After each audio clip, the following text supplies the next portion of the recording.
Well, it's that time again. Time to apparently review another Toyota in Gran Turismo Sport, because that's pretty much all we've been getting lately. This car now, and of course the GR Yaris before. The Yaris certainly had a more warm reception than this vehicle has had, for understandable reasons. It's a more different vehicle, potentially more useful as well. And for those who are wondering, yes, I do sound a little bit different. I am currently getting over a cold, but hey, we work with what we've got, and the car did of course drop today, so that is when I'm releasing its review. Now, of course, we have two general questions about this car. The first impressions of how good it is in general, as I would with any car, but crucially to a vehicle which is in effect a duplicate, multiple variants of the same essential platform, as there are already some in the game, and it's kind of Gran Turismo's legacy in some ways. How does it compare in terms of spec and actual performance to the existing cars? With something like a Yaris, as I alluded to, it's a brand new machine, so it's easy to judge it on its own merit. For this one though, you almost have to have a little bit of a rivals match mentality to really examine if it's a good car. Now, the first thing, which is very notable if you haven't updated your game to 1.66 and got this car in your garage yet, is the pricing is pretty hilarious, because somebody's done something wrong somewhere. Either that or they've changed what was officially announced, because this car, as far as I was aware, and multiple other outlets said the same as well, was due to cost 86,000 credits, which of course is appropriate, it's kind of a meme, but it doesn't. It costs 1/10 of that price at 8,600 credits, which is an absolute steal, but also clearly a mistake. A mistake which, incidentally, I suspect they'll rectify in a future smaller update, but it remains to be seen. Now, in terms of this car's performance and the on-paper spec, its range is pretty good. It's N200 as standard. You cannot get it down into N100, but you can tune it up to N400 at its peak. The peak power, incidentally, is 359 horsepower, which actually means it is the most powerful road version of the Toyota 86.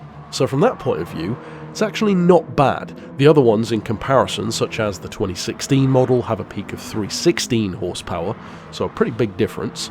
Then for the 2015 model, you're looking at 315, likewise with the GRMN model, also 315. So this new version actually does have by far the most power capabilities of any of those road versions, of course not including race cars. In terms of torque, or incidentally power stock is 231, but in terms of torque you're looking at 184 pound-feet stock. It's not the torquiest of engines, but then again, it's not a particularly heavy car either. It's 1,270 kilos.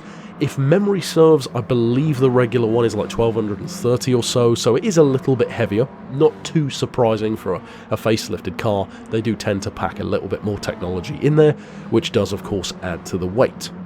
Now, based on the fact that it is the most powerful version and it's far cheaper than the others, it pretty much goes without saying that this is, well, the best one. It is pretty much the best one in terms of bang for buck, at least if the price remains at 8 grand. It's untouchable. None of the other 86s can match that. But what's it actually like to drive? Well, as you can see in the video, it certainly has good chops. I'm racing it against other N200s. Of course, the AI is always easier to beat, or generally easier to beat unless you give yourself a huge, ballast. But even so, it's a pleasure to work with. It's actually a really nice little car. It's not too drift happy, not too tail happy. Of course, the 86, much like its ancestor of the A86, does make for a good drift platform. But at the same time, this one only really drifts if you allow it to. It will step those rear wheels out a little bit, but then you can very easily correct it, as you may see once or twice in this video. Now, in terms of use, a lot of people aren't playing this game that much anymore, myself included. I know a lot of you are probably in the same boat as me in terms of just updating the game to check out the new stuff, and then maybe playing it for a few days at most and going back to whatever else you were doing, unless you are specifically interested in the esports stuff, the FIA, GTC, etc. If you are interested in that, then doubtless they're going to be featuring this car in future ones. It goes without saying, of course, this car's going to be in the next game. That's pretty obvious. In the future, I could see us maybe getting perhaps 1 or 2 more Toyotas.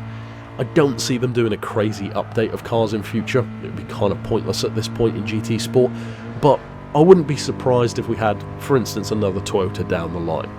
Now, this one to me isn't as interesting as the GR Yaris. I personally prefer the Yaris in some ways, more of that like Group B rally homage with the all-wheel drive. It's a cool little car.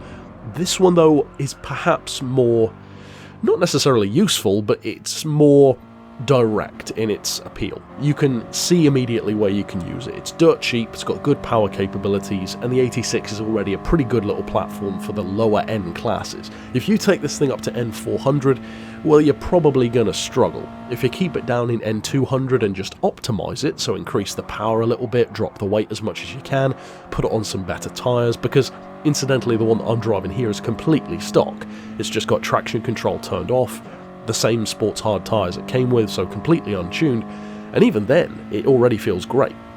So if you do tune it up, give it more power, drop the weight, stiffen the springs, lower it, etc., it definitely has some pretty good capabilities.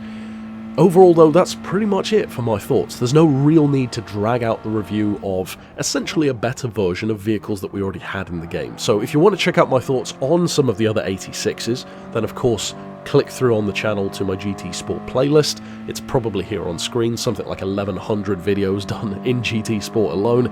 But until next time, I'll see you then. Of course, stick around on the channel for more GT Sport related news or new cars being covered. And until next time, I'll see you then. But for now, as always, thanks for watching.